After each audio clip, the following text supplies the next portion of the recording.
Hi అండి, అందరికీ నమస్కారం. ఈరోజు మరొక మంచి కథతో మీ ముందుకు వచ్చాను. ఈ కథను కూడా ఆదరిస్తారని మనస్ఫూర్తిగా కోరుకుంటూ ఇక లేట్ చేయకుండా మనం కథలోకి వెళ్ళిపోదాం. వెంకట్ 12:30కి ఇంటికి వచ్చి స్నానం చేసి లుంగీ చుట్టుకొని టవల్తో వీపు తుడుచుకుంటూ ఫ్రెష్గా వస్తున్న భర్తను చూసి టైం 1 అయింది అని అంది సావిత్రి. అవును తెలుసు, అయితే ఏంటి అని అన్నాడు అతను చాలా సాధారణంగా. ఏదో 9 గంటలప్పుడు భోజనానికి వచ్చినట్లు ఎలా వచ్చారో. ప్రపంచం సగం నిద్రలో ఉంది. ఇప్పుడు వచ్చారు. కంచంలో అన్నం వడ్డిస్తూ అంది వ్యంగ్యంగా. ఆ ప్రపంచమే వేరు, నా ప్రపంచం వేరు. నీకు కష్టమైతే తలుపు తీసి వెళ్ళి పడుకోపోయావా?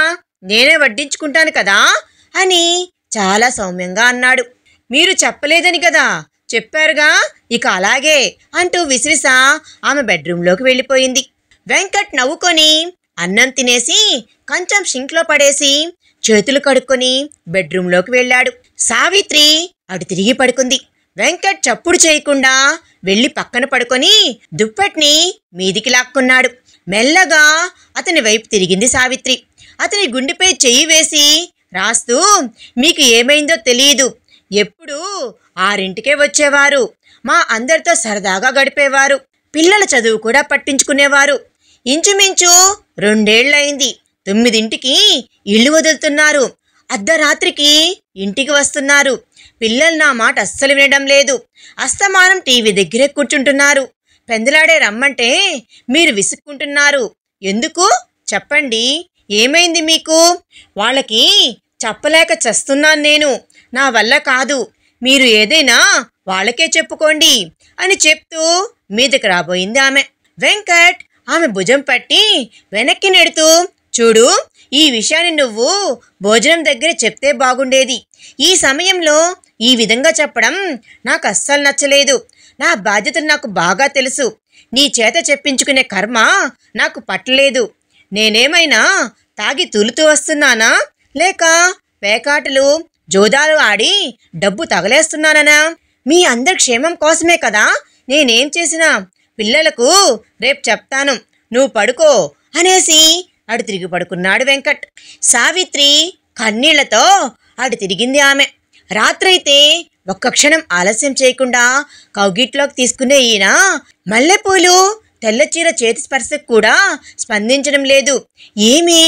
ఏమిటి ఏమైంది ఈయనకు అని ఆలోచిస్తూ ఆమె ఎప్పటికో నిద్రలోకి జారుకుంది. ఇంతలో తెల్లవారిపోయింది. సావిత్రి లేచి హాల్లోకి వచ్చేసరికి పిల్లలిద్దరినీ చెరోవైపు కూర్చోబెట్టుకొని వాళ్ల భుజాలు తడుతూ ఏదో చెబుతూ ఉన్నాడు వెంకట్. క్యారియర్ కట్టుకొచ్చే లోపే ఏదో ఫోన్ రావడంతో వెంకట్ స్నానం చేసి స్కూటర్ తీసుకుని వెళ్ళిపోయాడు.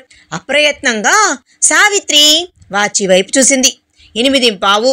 ఇంత తొందరగా ఎందుకు వెళ్ళిపోయారు ఏంటి అని అనుకుంటూ తలపేసుకొని వచ్చి క్యారియర్ని డైనింగ్ టేబుల్ మీద పెట్టి వచ్చి సోఫాలో కూర్చొని టీవీ ఆన్ చేసింది ఆమె. ఏదీ లేదు, కనెక్షన్ సరిగా లేదు అని టీవీ వెనకాల చెయ్యి పెడితే కేబుల్ వైర్ కనిపించలేదు. సందీప్, సరిత, కేబుల్ వాళ్ళు వచ్చి కనెక్షన్ కట్ చేశారా ఏంటి, మీకేమైనా తెలుసా అని అంటూ అడిగింది ఆమె. లేదమ్మా, పొద్దున నాన్నగారే కట్ చేశారు. అన్నయ్యకు ఇంటర్, నాకు 10th పరీక్షలు కదా, పబ్లిక్ కదా, అందుకనే టీవీ చూడకుండా ఉండటానికి ఆ ఏర్పాట్లు చేశారు అని అంది సరిత. అంతేకాదమ్మా, ఈ 200 నా చేతిలో పెట్టి నిన్ను మమ్మల్ని సినిమాకి వెళ్ళి హోటల్లో భోంచేసి రమ్మన్నారు. రేపటి నుండి బాగా కష్టపడి చదవాలి అని మాకు ఆర్డర్ వేశారు అని అంటూ 4 50 నోట్లను సావిత్రి చేతికి ఇచ్చారు. సందీప్కి 3 50 నోట్లు తిరిగి ఇస్తూ 200 ఈ మహానగరంలో సినిమా చూసి భోజనం చేసి రావడానికి ఇవి ఏ మూలకు వస్తాయి? నేను రాను, కానీ ఈ 50 నాకు ఇవ్వండి. ఇంట్లో నూనె నిండుకుంది. ఈ 150 పెట్టి మీ ఇద్దరే వెళ్ళిరండి, నేను ఇంట్లో ఉంటాను. మళ్ళీ మీ నాన్న వచ్చేటప్పటికి ఉండాలి కదా ఇంట్లో. నా బ్రతుక్కి తోడు సినిమా ఒకటి అని అంటూ తీసుకుని ఎదురుగా ఉన్న కిరాణా షాప్లో నుంచి 1/2 కేజీ రిఫైన్డ్ ఆయిల్ని కొనుక్కొని వచ్చింది సావిత్రి. పిల్లలిద్దరూ కాలేజీ స్కూల్కి వెళ్ళిపోయాక పనేమీ లేక సోఫాలో కూర్చున్న సావిత్రికి ఆలోచనలు ముసురుకొని వస్తున్నాయి. ఏమిటి ఈయన ఇలా ప్రవర్తిస్తున్నారు? 2 నెలల క్రిందట వరకు బాగానే ఉన్నారు కదా. జీతంలో ఇంటికి వచ్చేది తగ్గించారు. చదివే తీరిక లేదు అని పేపర్ కూడా మానేపించేశారు. పాలు 1/2 లీటర్ తగ్గించేశారు. పోర్టికోలో లైట్లు వేస్తే కరెంటు బిల్లు ఎక్కువ వస్తుంది అని వాటిని ఆర్పేస్తున్నారు. సినిమాలకి షికార్లకి బంద్ చేశారు.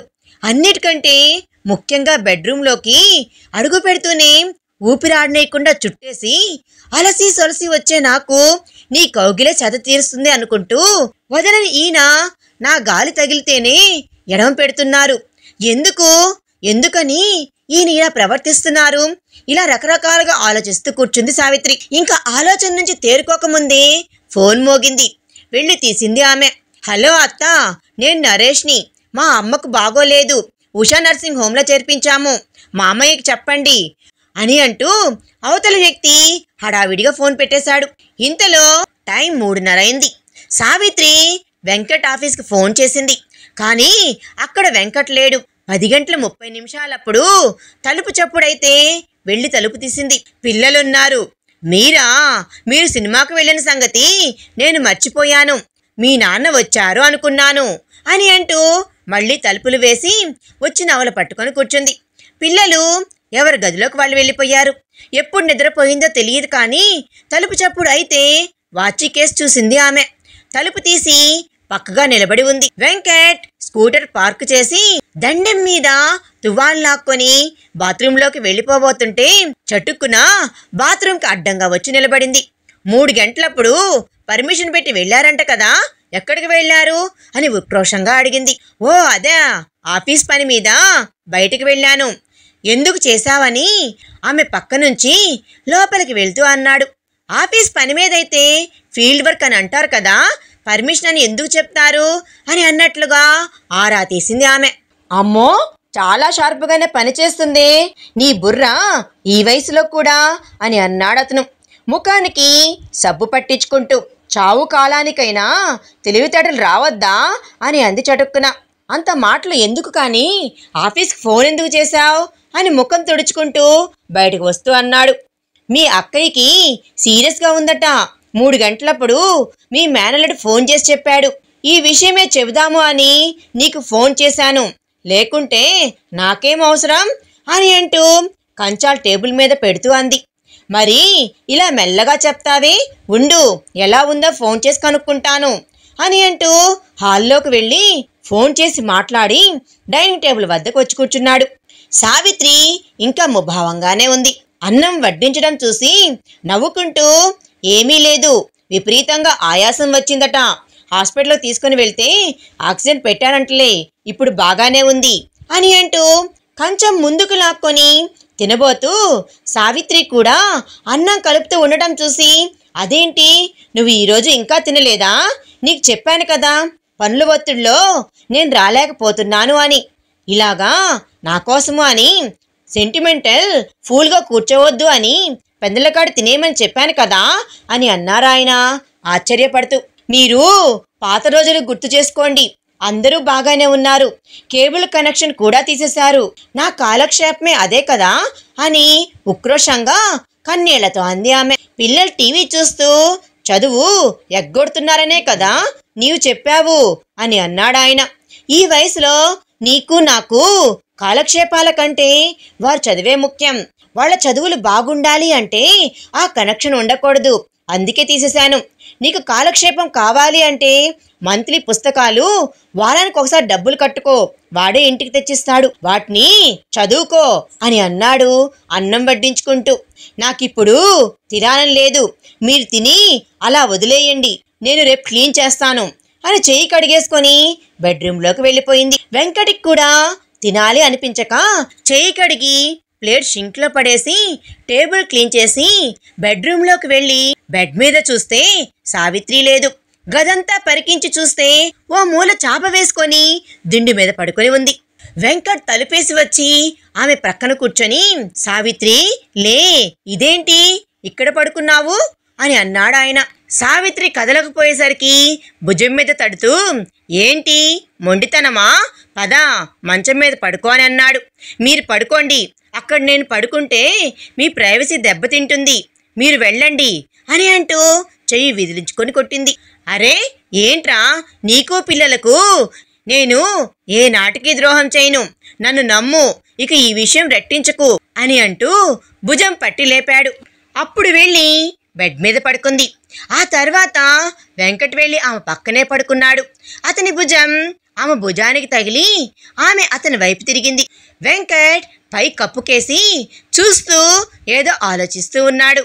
ఏంటండి, ఏమిటి ఆలోచిస్తున్నారు అని అంటూ అతని దగ్గరగా జరగబోయింది. అలా జరిగినప్పుడు ఆమె వక్షస్థలం వెచ్చగా మెత్తగా వెంకట్కి ఒత్తుకుంది.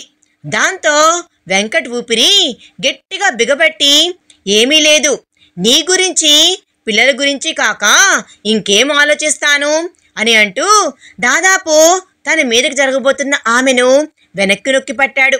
అతను స్పందించాడు అని అనుకొని తను వెనక్కి జరిగి అతని వీపు చుట్టూ చేతులు వేసి దగ్గరికి లాక్కోబోయింది ఆమె. సావిత్రి, ప్లీజ్ నన్ను అర్థం చేసుకో, నాకు ఆ మూడు లేదు, నన్ను రెచ్చగొట్టినా ప్రయోజనమే లేదు. మనమేమైనా వయసులో ఉన్నామా అడపాదడపా సుఖించడానికి? నీకు 38, నాకు 44. ఈ వయసులో తలుపులు బేడాయించుకొని ఇలా ప్రవర్తిస్తే పిల్లల దగ్గర బాగోదు, నువ్వు పడుకో అని అంటూ హాల్లోకి వెళ్ళి సోఫాలో పడుకుండిపోయాడు అతను. అభిమానం దెబ్బతిన్న దానిలా అచేతనమై ఉండిపోయింది ఆమె. సావిత్రి ఇన్నాళ్ళు దీనికి వయసులో నిమిత్తం లేదు అనేవాడు, అలసిన తన శరీరానికి ఇదే మందు అనేవాడు, ఇది లేకపోతే ఉండలేను అనేవాడు. ఇప్పుడేంటి ఇలా అని కన్నీళ్లు పెట్టుకుంటూ ఆమె నిద్రపోయింది. మర్నాడు ఏమీ మాట్లాడకుండా పనులు చేసుకుంటూ ఉంటే ఫోన్ మోగింది. ఫోన్ తీసి హలో అని అంది ఆమె. అవతల నుంచి హలో అని ఆడగొంతు. నేను శశినండి, వెంకట్ గారు ఉన్నారా అని అంది. లేరు, ఇప్పుడే రారు, రాత్రి 10 గంటలు అవ్వచ్చు, మీరెవరు అని అడిగింది సావిత్రి. అవతల నుంచి ఫోన్ కట్ అయింది. ఎవరీ శశి? ఆయన ఆఫీసులో అందరూ మగవాళ్లే కదా, టైపిస్టా ఆమె అని ఇలా పరిపరి విధాలుగా ఆలోచిస్తూ వంట ముగించేసి పిల్లలకు పెట్టి తను అతని కోసం ఎదురు చూస్తూ కూర్చుంది. 10:30 వచ్చాడు వెంకట్. ఇవాళ త్వరగానే వచ్చారే, వ్యవహారాలు తొందరగా తెమిరిపోయినట్లున్నాయే అని అంది వ్యంగ్యంగా. ఇదిగో సావిత్రి, అపార్థం వద్దు అన్నాను, ఇక రెట్టించకు చికాగ్గా తలుపేస్తూ అన్నాడు. ఎవరో శశి అంట 7:30కి ఫోన్ చేసి ఎందుకని అడిగేలోపే ఫోన్ పెట్టేసింది. ఎవరా ఆవిడ అని ఆరాగా అడిగింది. ఆవిడ ఇంటికెందుకు ఫోన్ చేసింది అని అంటూ హడావుడిగా ఫోన్ తీసి ఏదో నెంబర్ డయల్ చేసి, హలో నేనే, ఇందాక ఫోన్ చేశారట, రేపు పొద్దున్నే వస్తాను, గుర్తు చేసినందుకు థ్యాంక్స్ అని అంటూ మాట్లాడి ఫోన్ పెట్టేశాడు అతను. సావిత్రి కళ్ళప్పగించి చూస్తూ ఉండిపోయింది. తరచూ భర్త అక్కడికి వెళ్తున్నట్లుగా అవగాహనగా వచ్చింది. ఎంత తెలివిగా గౌరవంగా టెలిగ్రాఫిక్ లాంగ్వేజ్లో మాట్లాడితే మాత్రం నేను అర్థం చేసుకోలేనా? ఇలా ఆలోచిస్తూనే అలా సోఫాలో కూర్చొని భర్తను ఇక భోజనానికి లేవండి అని పిలిచింది ఆమె. వెంకట్ మౌనంగా వెళ్ళి కూర్చున్నాడు. 1 తారీఖు వెళ్ళి 4 రోజులవుతుంది. పాలవాడు పేపర్ వాడు డబ్బులు అడుగుతున్నారు. పని మనిషికి ఈ నెల నుంచి 200 ఎక్కువగా అడుగుతుంది, సరిపోవట్లేదట అని చెప్పింది ఆమె. పాలవాడికి వెచ్చాలకి ఎంతైందో చెప్పు, ఇస్తాను. పని మనిషికి ఈ నెల జీతం ఇచ్చి మానిపించేసేయ్. నువ్వు ఇంట్లోనే ఉంటావు కదా, ఆ మాత్రం పని చేస్తే ఒంటికి మంచిది అని అంటూ అటు తిరిగి పడుకున్నాడు. ఆ మాటలు విని అవాక్కైపోయింది సావిత్రి. నిష్ఠూరమైన కష్టమైన ఇది తప్పదు, నన్ను విసిగించకు అని అంటూ ఆవిడ తిరిగి పడుకున్నాడు. తెల్లారి ఆఫీస్కి వెళ్తూ ఉంటే పిల్లలు పాకెట్ మనీ అడిగారు. చూడండి, మీకేం కావాలో లిస్ట్ రాసి ఇవ్వండి, అంతేకాని అడ్డమైన చిరుతిళ్ళు తినడానికి డబ్బులు తగలేయకండి. ఆకలి వేస్తే అమ్మకి చెప్పి టిఫిన్ స్నాక్స్ తయారు చేయించుకొని తినండి, అందుకే ఇక నుంచి మీ పాకెట్ మనీ లేదు అని అంటూ వారిని తిట్టేసి క్యారియర్ తీసుకుని వెళ్ళిపోయాడు. చూడమ్మా నాన్నగారు అని అంటూ తలని కుదుపుతూ చెప్పింది సరిత. రోలొచ్చి మధ్యలతో చెప్పుకున్నట్లు నాకెందుకురా చెప్తారు, నా చేతికి కూడా పైసా ఇవ్వరట. పని మనిషిని కూడా మాన్పించేశారు. నేనెవరికి చెప్పుకోవాలి అని అంటూ వంటింట్లోకి వెళ్ళిపోయింది సావిత్రి. అలా కాలం గడుస్తూ ఉంది. పిల్లలిద్దరూ ఫస్ట్ క్లాస్లో పాస్ అయ్యి ఇంటర్లో సరిత, డిగ్రీలో సందీప్ జాయిన్ అయ్యాడు. అలా సంవత్సరం కాలం గడిచింది. వెంకట్ ఇంట్లో పరిస్థితుల్ని ఇంకా టైట్ చేశాడు. పొద్దున్నే 8 గంటలకు వెళ్ళిపోతున్నాడు. అర్ధరాత్రి 12 గంటలకు వస్తున్నాడు. సావిత్రి దాదాపు అతనితో మాట్లాడటమే మానేసింది. ఆ శశికి వెంకట్కి ఏదో సంబంధం ఉంది అని రూట్ చేసుకుంటుంది. అక్కడ పబ్బం గడుస్తుంది కనుకనే నా ముఖం చూడటం లేదీనా అని అనుకొని ఓ రోజు భర్తను నిలదీసింది. సౌకర్యాలు నిలిపివేస్తే సహించను, కష్టపడ్డాను, వంటికి కష్టం ఎంతైనా ఓర్చుతాను, మనసుకి నా జీవితానికి కష్టం కలిగితే సహించను, భరించను, నాకు ఏం తక్కువైందని దాన్ని వెతుక్కున్నారు అని అంది. నోర్ముయ్, శశిరేఖను ఒక్క మాట అన్నా సహించను, ఆమె చాలా ఉత్తమురాలు, నీకిప్పుడు అర్థం కాదు, అర్థమైన నాడు నువ్వే బాధపడతావు. నీకు నేను చెప్పాను కదా నీకు పిల్లలకి ద్రోహం చేయను అని, ఎందుకలా నన్ను రెచ్చగొట్టి శాంతి లేకుండా చేస్తున్నావు అని అన్నాడు గట్టిగా కేకలు వేస్తూ. ఆ కేకలకు భయపడి సావిత్రి ఊరుకుంది. పిల్లలు వింటే బాగుండదు అని, ఈ వయసులో వారెదుట ఈ అల్లరి ఏ పరిణామాలకు దారితీస్తుందో అని అప్పటికే ఊరుకుంది. ఇక ఏమీ చేయలేక నిస్సహాయంగా కళ్ళల్లో నీళ్లు కక్కుకుంటూ అక్కడి నుండి వెళ్ళిపోయింది. అలా 3 ఏళ్లు గడిచిపోయాయి. సందీప్ డిగ్రీ అయ్యి కంప్యూటర్స్ చేస్తూ కాంపిటేటివ్ టెస్టులకు ప్రిపేర్ అవుతూ ఉన్నాడు. సవిత డిగ్రీ 2వ సంవత్సరంలో ఉంది. వెంకట్ ఏమీ మారలేదు. శశి వాళ్ళ ఇంటికి వెళ్తున్నాను అని చెప్పి మరీ వెళ్తున్నాడు. ఇంటి ఖర్చులు, పిల్లల ఫీజులు తనే చూస్తున్నాడు. కానీ అందరికీ మానసికంగా దూరం అయ్యాడు. ఇలా ఉండగా ఒకరోజు హఠాత్తుగా 5 గంటలకు ఇంటికి వచ్చేశాడు. పిల్లలు, సావిత్రి ఆశ్చర్యపోయారు. త్వరగా తయారు కండి, సినిమాకి టిక్కెట్లు తీసుకొని వచ్చాను, సినిమా చూసి హోటల్లో భోజనం చేసి ఇంటికి వచ్చేద్దాం, హరియప్ అని అన్నాడు అతను. అందరూ అలాగే నిల్చునున్నారు నమ్మబుద్ధి కాక. ఇదిగో సావిత్రి టిక్కెట్స్ అని అంటూ షర్ట్ జోబిలోంచి టిక్కెట్ తీసి వాళ్లకు చూపించాడు. అంతే, అందరూ నిమిషంలో తయారైపోయారు.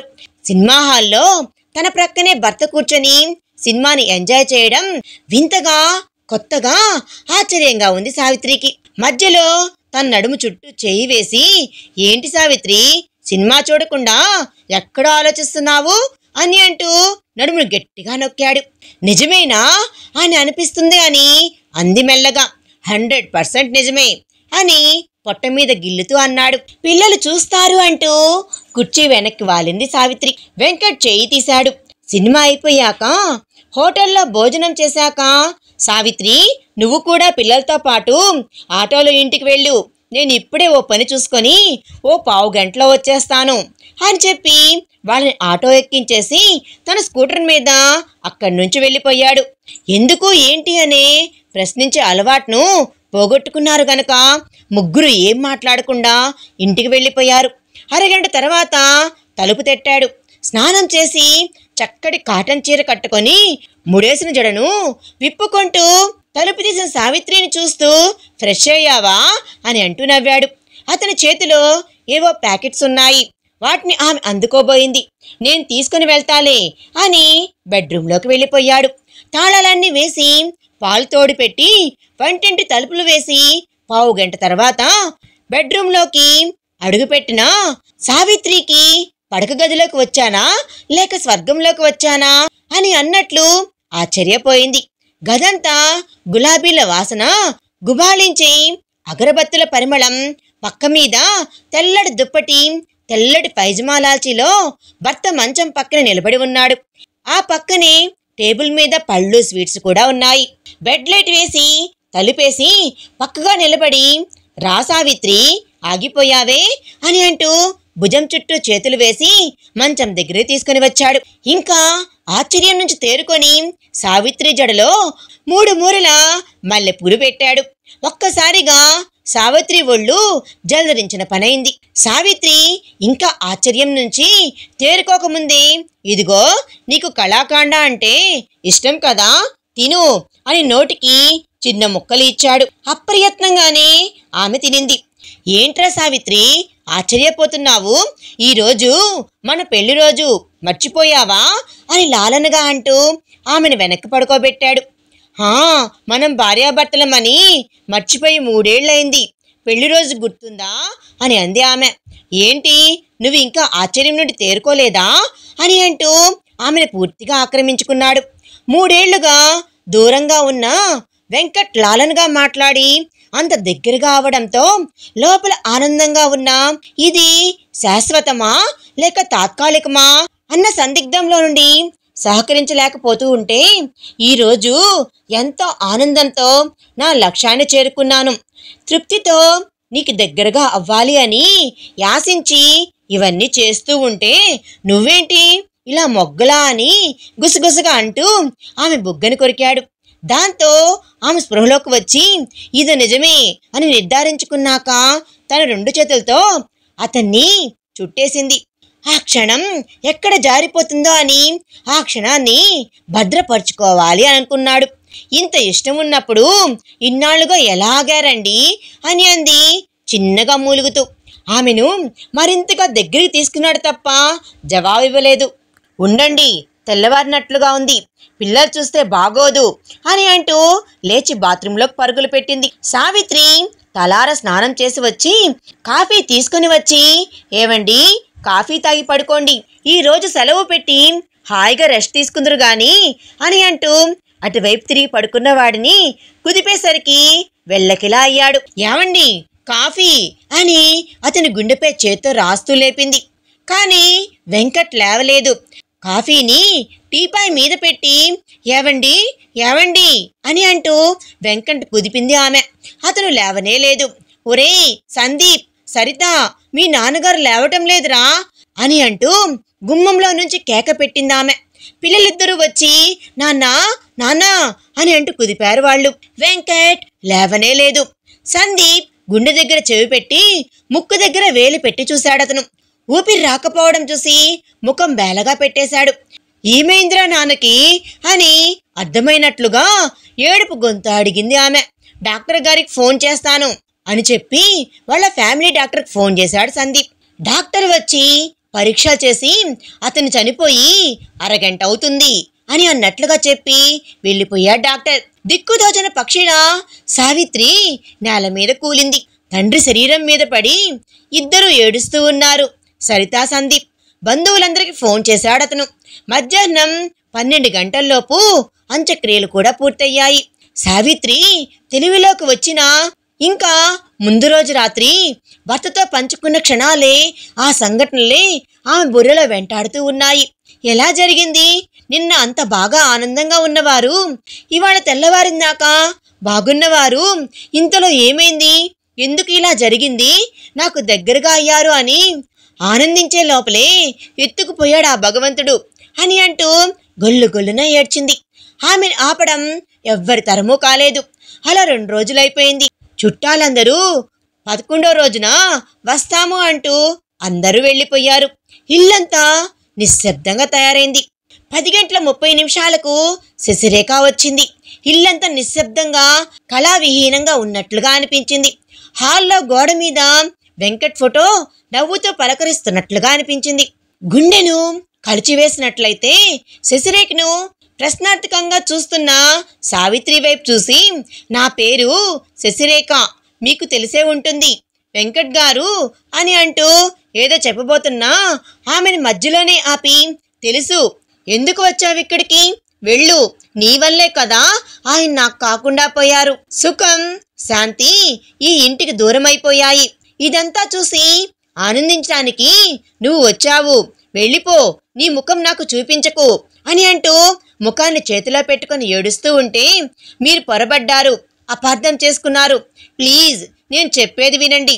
ఆయన తదనంతరం మీకు అప్పజెప్పమన్నవి మీ పేరున 2 లక్షల ఫిక్స్డ్ బాండ్, దాని మీద వడ్డీ పంపుతున్న పాస్బుక్, మీ పిల్లలిద్దరి పేరున 2 లక్షలు, వాటికి వడ్డీ పడుతున్న ఈ పాస్బుక్లు ఆయన రాసిన కవర్లో పెట్టి సీల్ చేసి మీకు ఇవ్వమన్న ఉత్తరం ఇస్తున్నాను. నన్ను చెడ్డ చేసినా పర్వాలేదు, చనిపోయిన ఆయనను చెడ్డవారిగా ముద్ర వేయకండి దయచేసి అని అంటూ పాలిథిన్ కవర్లో నుంచి తీసి వాటిని మంచం మీద పెట్టింది. ఏంటి ఇదంతా? ఆయన ఉత్తరం రాశారా? తన తదనంతరం ఇమ్మన్నారా? ఎందుకు అంటూ సీల్డ్ కవర్ని విప్పింది సావిత్రి వణుకుతున్న చేతులతో. పిచ్చి సావిత్రి, నేను నీకు దూరం ఎలా అవుతాననుకున్నావు? నాకు 25వ ఏట నుంచి ఇప్పటిదాకా నన్ను కాచుకున్నావు. నా ఆలనా పాలనా చూశావు. నా పిల్లలకి చక్కని తల్లివై, నాకు అనుకూలమైన భార్యవై నువ్వు సేవలు చేశావు. మానసికంగా నేను ఎప్పుడు నీకు దూరం కాను. 3 ఏళ్ల క్రితం ఆఫీస్లో ఉన్నట్టుండి నాకు గుండె పట్టేసినట్లయింది. ఆ తర్వాత వారం రోజులకు ఒకసారి మళ్ళీ ఇంట్లో రాత్రి అలాగే పట్టేస్తే గుండెకి సంబంధించిందేమో అని కార్డియాలజిస్ట్కి దగ్గరికి వెళ్ళాను. వాళ్ళంతా చెక్ చేసి టెస్టులన్నీ అయ్యాక డాక్టర్ గారు ఇలా చెప్పారు, 75% నా గుండెలోని కవాటాలు అన్నీ మూసుకుపోయాయి అని. 3-4 ఏళ్లలో నా ఆయుష్ తీరిపోతుంది అని. కానీ ఆపరేషన్కి లక్షలు ఖర్చు పెట్టే స్థితిలో మనం ఎక్కడ ఉన్నాం? ఇల్లు కూడా PFలోనే పెట్టి కట్టాం కదా, ఇంకా లోన్లు పెట్టే అవకాశమే లేదు. ఉన్న ఇల్లు అమ్మి ఆపరేషన్ చేయించుకుంటే ఆ తర్వాత నీళ్ళేని వాళ్ళమవుతాము అని ఇవన్నీ ఆలోచించి నేను ఒక నిర్ణయం తీసుకున్నాను. ఒకవేళ నా ఆయుష్ తీరి నేను చచ్చిపోతే మీరెలా బ్రతుకుతారు అని. చక్కటి ఇంట్లో అన్ని సౌకర్యాలతో హాయిగా ఉంటున్న మీరు అకస్మాత్తుగా వాటికి దూరమైతే ఎలా బ్రతుకుతారు? అందుకే అవన్నీ తలుచుకుంటేనే నా గుండె కలుక్కుమనేది. అందుకే మీరంతా క్షేమంగా ఉండాలి అని ఈ నిర్ణయం తీసుకున్నాను. నాకు 3 ఏళ్ల ఆయుష్ ఉండొచ్చు అని డాక్టర్లు అన్నారు. కనుక మిమ్మల్ని అందరినీ చాలా అసౌకర్యానికి గురిచేసి డబ్బు మిగిలించింది ప్రైవేట్ కాంట్రాక్టులు తీసుకొని ఆ డబ్బును తీసుకొని మీ 3 పేర వేయడానికి బ్యాంకులో దాచేవాణ్ణి. అన్నట్లు ఈ శశిరేఖ గారు బ్యాంకులో క్యాషియర్. ఆమెకు భర్త లేడు. 10వ తరగతి చదివే కుర్రాడున్నాడు. ఆ పిల్లవాడికి ట్యూషన్ చెప్పడానికి వాళ్ళ ఇంటికి వెళ్ళేవాణ్ణి. ఆమె చాలా ఉత్తమురాలు. ఆమె వద్దనే ఇవన్నీ దాచాను. మీకు ఇవ్వమని కూడా చెప్పాను. నా PF గ్రాడ్యుయేట్ అన్నీ మనం చేసిన ఇంటి అప్పుకే సరిపోతాయి. మిమ్మల్ని దిక్కులేని పక్షులుగా, అనాథలుగా రోడ్డున పడేయటం ఇష్టం లేక ముందు చూపుతోనే నేను ఇలా చేశాను. నీకు నా LIC డబ్బు వస్తుంది. నా ఫ్యామిలీ పెన్షన్ కూడా వస్తుంది. నాకు ఇక 10 ఏళ్ల పైబడి సర్వీస్ కూడా ఉంది.